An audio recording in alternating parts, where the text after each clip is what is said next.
করলেন। তার বাড়িতে যাওয়ার পরে এমন সময় দেখা যায় তিনি খুবই তাড়াতাড়ি করে একটা বকরি জবে করবে বলছে, আর এমন সময় এই বকরির বাচ্চাগুলি খুবই ছোট।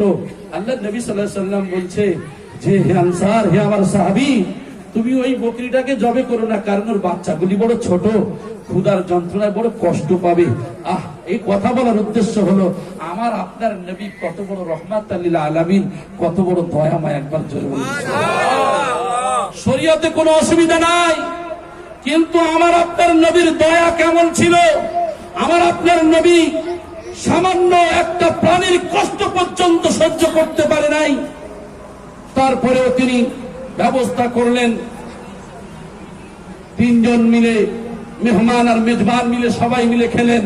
খাওয়ার পরে এইবার আল্লাহ নবী সাল্লাল্লাহু আলাইহি সাল্লাম, আমরা জানি আমরা খাওয়ার পরে কি করি, আমরা খাওয়ার পরে একটা বিবাহ বাড়িতে গেলাম, খাওয়ার পরে পেট ভর্তি করে খেলাম, শেষে আর কি করব, বলি গোশত তরকারি যেটা হয়েছিল ওতে লবণ হয় না, একটু কম হয়েছে না জি, আর না হলে তরকারিটা একটু ঝাল হয়ে গেছে, মানে লাইন শাকারতুম লাযিদান্নাকুম ওয়া লাইন কাফারতুম ইন্না আযাবি লাশাদীদ। বলছে আমার বান্দা, তোমরা আমার নিয়ামতের শুকরগুজারি করো, আর সেটা না করে আমরা কি করছি, বরং আমরা তার বাড়িতে দুর্নাম বদনামটা দিতে খুব ভালো সুযোগ পেয়েছি।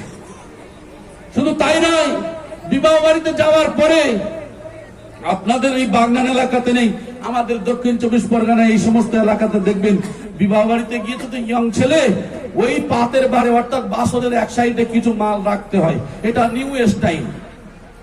বাড়িতে যখন 1 কেজি মাংস কেনে তখন যদি টানে, যদি না ছেড়ে সেটা গিলে মেরে দেয়, কারণ নিজের পয়সা দিয়ে কেনা।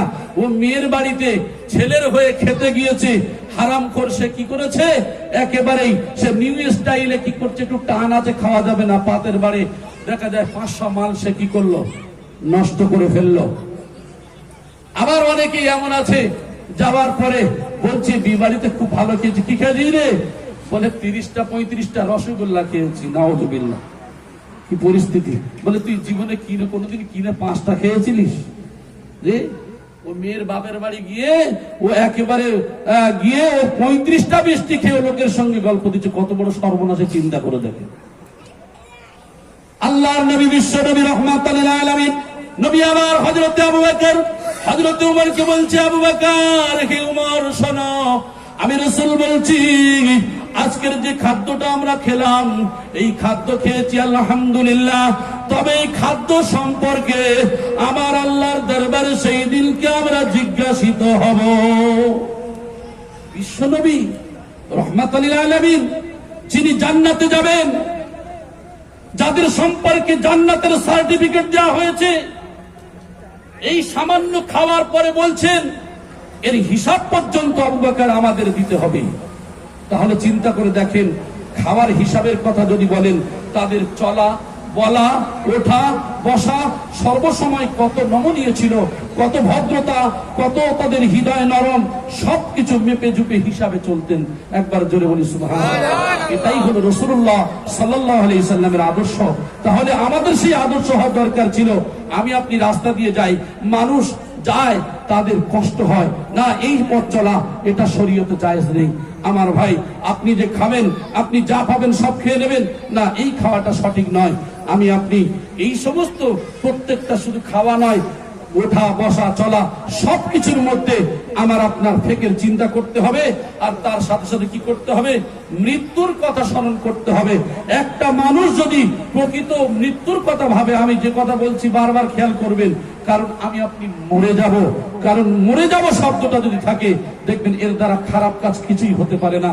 আল্লাহ যেন আমাদের প্রত্যেকের সেই তৌফিক দান করে, রাসূলুল্লাহ সাল্লাল্লাহু আলাইহি ওয়াসাল্লামের তরিকা অনুযায়ী যেন চলতে পারি। কামেল মুর্শিদগণ তো সেই কথাই বলেছেন। আমরা তাদের কাছে দোয়া চাই যেন আমরা এই পথের পথিক হয়ে, আমরা যেন পূর্ণ ঈমানদার হয়ে, পূর্ণ মুসলিম হয়ে আমরা যেন দুনিয়া থেকে বিদায় নিতে পারি। আল্লাহ যেন সেই তৌফিক দান করেন, আমিন সুম্মা আমিন। আমার ভাই, ভাষার মধ্যে বলার মধ্যে যদি কোনো বিয়াদবি হয়, কারোর মনে যদি কোনো কষ্ট লেগে থাকে, আল্লাহর ওয়াস্তে ক্ষমা করবেন। ওয়া আখিরু দাওয়ানা আনিল হামদুলিল্লাহি রাব্বিল আলামিন। একবার উচ্চ আওয়াজে দরুদ শরীফ পড়েন, আল্লাহুম্মা